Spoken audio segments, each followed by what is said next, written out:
অতি শীঘ্ৰে ফ্ৰেণ্ডসকল অৰুণোদয় আঁচনিৰ বাবে আবেদন প্ৰক্ৰিয়া আৰম্ভ হ'বলৈ গৈ আছে আৰু অৰুণোদয় আঁচনিৰ নতুন ফৰ্মখন ফিল আপ কৰি জমা দিলে কিন্তু আপোনালোকে মাহিলী ৩,০০০কৈ টকা লাভ কৰিব। আৰু এটা কথা মন কৰিব, ইতিমধ্যে কিন্তু বহুত সংখ্যক মানুহৰ নাম কৰ্তনো হৈ গৈছে। গতিকে যিসকলৰ নাম কৰ্তন হৈছে সেইসকলে কিন্তু আকৌ নতুনকৈ আবেদন কৰিলে অৰুণোদয় আঁচনিৰ টকা লাভ কৰিব। আৰু নতুনকৈ অৰুণোদয় যিসকলে নেকি টকা অলৰেডি পাই আছে সেইসকলে হয়তো আবেদন কৰিব লগা হ'ব পাৰে। এতিয়ালৈকে আপডেটটো অহা নাই, গতিকে আপডেটসমূহ পাই থাকিবলৈ অৰুণোদয় আঁচনিৰ বিষয়ে আপোনালোকে চেনেলটো ছাবস্ক্ৰাইব কৰিব। তো ফৰ্মটো আপোনালোকে কেনেকৈ ফিল আপ কৰিব সেয়া মই প্ৰথমত আপোনালোকক দেখুৱাই আছোঁ। তাৰপিছত আপোনালোকে ফৰ্মটো কেনেকৈ ডাউনলোডিং কৰিব পাৰিব সেয়াও জনাম। ফৰ্মখন কেনেকৈ ফিল আপ কৰিব, লগতে আপোনালোকে যদি ফৰ্মখন লাভ কৰা নাই তেনেক্ষেত্ৰত আপোনালোকে ফৰ্মখন কেনেকৈ ডাউনলোডিং কৰিব পাৰিব সকলো জনাই দিম। আপোনালোকৰ সুবিধাতে কিন্তু মই সম্পূৰ্ণভাৱে আজিৰ এই ভিডিঅ'টোৰ জৰিয়তে ফুল প্ৰচেছ দেখুৱাম। তো ফ্ৰেণ্ডসকল কেনেকৈ আপোনালোকে এইখন ফৰ্ম ফিল আপ কৰিব, লগতে আপোনালোকে ফৰ্মখন ক'ত লাভ কৰিব বা আপোনালোকে ফৰ্মখন কেনেকৈ ডাউনলোডিং কৰিব সকলো জনাম। সেয়ে আপোনালোকে ভিডিঅ'টো সম্পূৰ্ণ কৰি চাব।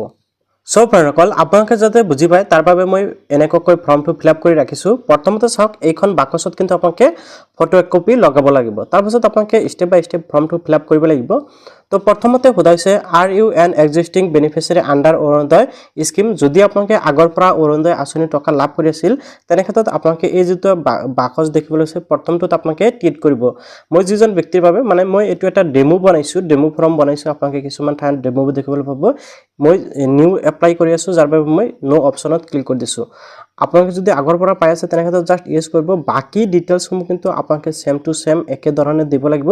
জাষ্ট প্ৰথম যিটো option are you an existing beneficiary, আপোনালোকে জাষ্ট এই অপশ্যনটো দুই ধৰণৰ হ'ব পাৰে, ঠিক আছে। বাকীসমূহ ছেম প্ৰচেছতে হ'ব। তাৰপিছত ইয়াতে আহিছে ৰেচন কাৰ্ডৰ নাম্বাৰ। আপোনালোকৰ ৰেচন কাৰ্ড নিশ্চয় আছে আৰু আপোনালোকে সকলোৱে জানে যে ৰেচন কাৰ্ড নথকা পৰিয়ালে কিন্তু এতিয়াৰ পৰা অৰুণোদয় আঁচনিৰ সুবিধা লাভ নকৰে। গতিকে আপোনালোকৰ ৰেচন কাৰ্ড থকাটো বাধ্যতামূলক যদি আপোনালোকে অৰুণোদয় আঁচনিৰ বাবে আবেদন কৰিব বিচাৰে, আৰু আপোনালোকে ইয়াতে কিন্তু ৰেচন কাৰ্ডৰ নাম্বাৰটো বহাব লাগিব। তাৰপিছত ইয়াতে আহিছে ডিষ্ট্ৰিক্ট। আপোনালোকৰ যোনটো ডিষ্ট্ৰিক্ট হয় আপোনালোকে ডিষ্ট্ৰিক্টৰ নেমটো বহাব। এণ্ড ইয়াতে আহিছে আপোনালোকৰ LAC নেম, আপোনালোকৰ বিধানসভা সমষ্টিৰ নেম আহিছে, আপোনালোকে এইটো দি দিব।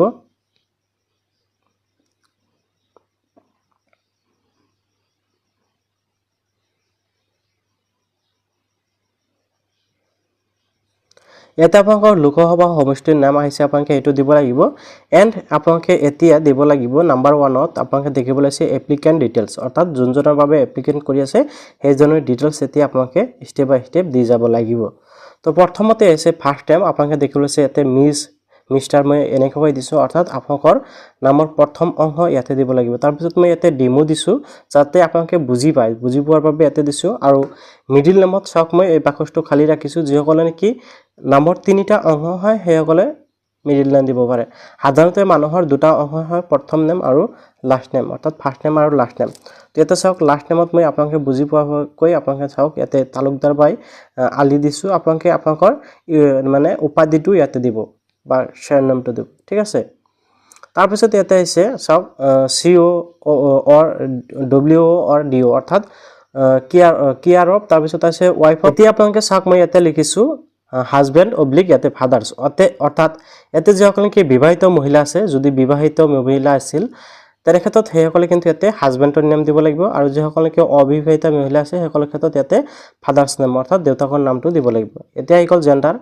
তো ইয়াৰ পৰা মেল ফিমেল আপোনালোকে দিব লাগিব, আৰু আপোনালোকে বৰ্তমান মেল ফিমেল সকলে এপ্লিকেশ্যন কৰিব পাৰিব। তাৰপিছত ইয়াতে আহিছে ডেট অফ বাৰ্থটো, ঠিক আছে। মই ইয়াতে জাষ্ট আপোনালোকে বুজি পোৱাকৈ ডেট অফ বাৰ্থটো ইয়াতে বহাই দিছোঁ, এইটো আপোনালোকে বুজি পোৱাকৈ দিছোঁ। তাৰপিছত ইয়াতে আছে এড্ৰেছ ডিটেইলছত, ঠিক আছে। 2 নম্বৰত এড্ৰেছ ডিটেইলছ দিব লাগিব, অৰ্থাৎ যোনজন ব্যক্তিৰ বাবে এপ্লিকেশ্যন কৰি আছে সেইজনৰ এড্ৰেছ ডিটেইলছ দিব লাগিব। এতিয়া চাওক ইয়াতে ব্লক নেম আপোনালোকে দিব লাগিব, আপোনালোকৰ যোনটো ব্লকৰ নেম হয়। তাৰপিছত ইয়াতে চাওক আহিছে GP, BCDC বা BDC।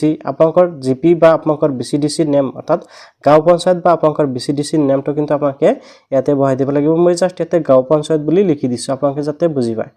তাৰপিছত ইয়াতে আছে ভিলেজ নেম। ভিলেজ নেমত আপোনালোকে আপোনালোকৰ গাঁৱৰ নাম দিব লাগিব। মই জাষ্ট ইয়াতে গাঁও নাম বুলি বহাই দিছোঁ যাতে আপোনালোকে বুজি পায়, তাৰ বাবে মই এনেকুৱাকৈ ফৰ্মটো লিখিছোঁ। তাৰপিছত ইয়াতে আছে লোকেলিটি। আপোনালোকে লেণ্ডমাৰ্ক বা লোকেলিটিত আপোনালোকে এনেকুৱাকৈ দিব। মই ইয়াতে বৰপেটা ৰোড দিছোঁ, আপোনালোকে দি দিব।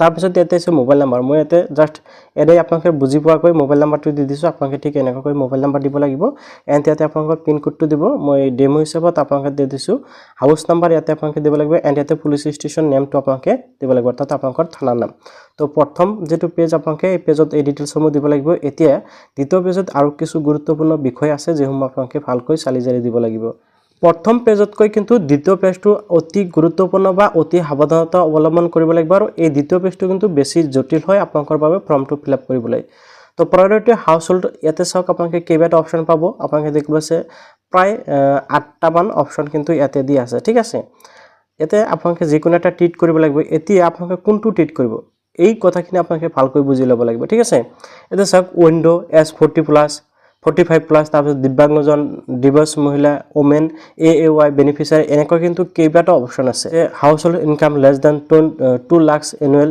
তো এনেকৈ কিন্তু কেইবাটা অপচন ইয়াতে আছে তো ইয়াৰ পৰা আপোনালোকে বিচাৰি ওলাব লাগিব যে আপোনালোকে কোনটো পৰিয়ালৰ পৰা বিলং কৰে বা আপুনি যে অৰুণোদয় আঁচনিৰ বাবে এপ্লাই কৰি আছে আপুনি কোনটো বিভাগৰ পৰা বা কোনটোত আপোনালোকে সিলেক্ট কৰিব লাগিব যাৰ জৰিয়তে আপোনালোকে অৰুণোদয় আঁচনিৰ বাবে যোগ্য বুলি বিবেচিত কৰা হৈছে তাৰপিছত ইয়াতে আপোনালোকৰ বেংকৰ ডিটেইলছ দিব লাগিব একাউণ্ট ডিটেইলছ সমূহ দিব লাগিব প্ৰথমতে আছে ইয়াতে বেংক একাউণ্ট নাম্বাৰ আপোনালোকে একাউণ্ট নাম্বাৰটো ধুনীয়াকৈ দিব যাতে আপোনালোকে বুজি মানে ভুল নকৰে তাৰপিছত ইয়াতে আছে বেংক নেম মই জাষ্ট SBI লিখি দিছোঁ আপোনালোকৰ যোনটো বেংক হয় আপোনালোকে এটো দিব তাৰপিছত বেংকৰ ব্ৰাঞ্চৰ নেম আপোনালোকৰ যোনটো বেংকৰ ব্ৰাঞ্চৰ নেম হয় আপোনালোকে এই ডিটেইলছসমূহ কিন্তু আপোনালোকৰ বেংকৰ যিখন কি পাছবুক আছে আপোনালোকৰ একাউণ্টৰ পাছবুক আছে সেই পাছবুকখনত কিন্তু আপোনালোকে ডিটেইলছসমূহ পাই যাব তাৰপিছত আছে IFSC কোড আপোনালোকে দিব লাগিব তাৰপিছত ইয়াতে চাওক bank passbook front page attach আপোনালোকে এটো ইউজ কৰিব আৰু আপোনালোকৰ বেংকৰ পাছবুক কিন্তু কি কৰিব ফটো ষ্টেট কৰি এই ফৰ্মখনৰ লগত এটা গাঁঠি দিব বাকি যিসমূহ ডকুমেন্টছ আছে সেইসমূহৰ লগত দি দিব এটো আপোনালোকৰ বাবে খুবেই ভাল হ'ব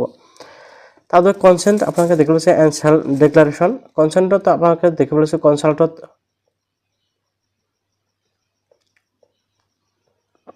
কনসেন্ট ফৰ আধাৰত আপোনালোকে দেখিবলৈ হৈছে তো ইয়াতে আপোনালোকে অলৰেডি এইখিনি লিখাই আছে আপুনি জাষ্ট মাই আধাৰ নাম্বাৰটো আপোনালোকে এই বাকচত আধাৰ নাম্বাৰটো দিব লাগিব মই আপোনালোকে বুজি পোৱাকৈ জাষ্ট এনে নাম্বাৰ এটা পাই দিছোঁ তাৰপিছত ইয়াতে চাওক ভোটৰ আইডি কাৰ্ডৰ নাম্বাৰ ইয়াতে চাওক কনসেন্ট আপোনালোকে ভোটৰ আইডি এণ্ড ৰেচন কাৰ্ড খুজিছে তো আপোনালোকে ইয়াতে ভোটৰ আইডিটোৰ নাম্বাৰটো দিব লাগিব অৰ্থাৎ মাই ইপিক নাম্বাৰ ইজ এই বাকচত আপোনালোকৰ ভোটৰ আইডি কাৰ্ডৰ নাম্বাৰটো দিব লাগিব তাৰপিছত ইয়াতে সেল্ফ ডিক্লাৰেশ্যন সেন্ড আপোনালোকে এটো ইউজ কৰিব আৰু এই তলত কিন্তু আপোনালোকে ইয়াতে আপোনালোকে সাইন এটা মাৰ দিব জাষ্ট মই আপোনালোকক বুজিবাকৈ এনে দি থৈছো সহি বুলি লিখি দিছো আপোনালোকে ইয়াতে আপোনালোকৰ সহিটো কৰিব লাগিব ইয়াৰ লগতে আৰু এখন ফৰ্ম আপোনালোকে গাঁঠি দিব লাগিব ঘোষণা ফৰ্ম এতিয়া আপোনালোকে যাতে বুজি পায় তাৰ বাবে মই এনেকৈ দিছো তো এটো চাওক শ্ৰীমতী আছে ইয়াতে যিকোনো এটা টিট লগাব লগতে এই বাকচত আপোনালোকৰ নাম দিব লাগিব আপোনালোকে এখন ফৰ্ম যে মই লিখিছো এই হিচাপত চালে আপোনালোকে বুজি পাব তাৰপিছত ইয়াতে কন্যা পত্নী এনেকৈ আহিছে মাৰফত তো ইয়াতে স্বামীৰ নাম বা দেউতাকৰ নাম আপোনালোকে এই বাকচটোত দিব আৰু আপোনালোকে যাতে বুজি পায় তাৰ বাবে মই কি কৰিম এই যিখন ফৰ্ম এইখন ফৰ্ম কিন্তু মোৰ টেলিগ্ৰাম প্লাস মোৰ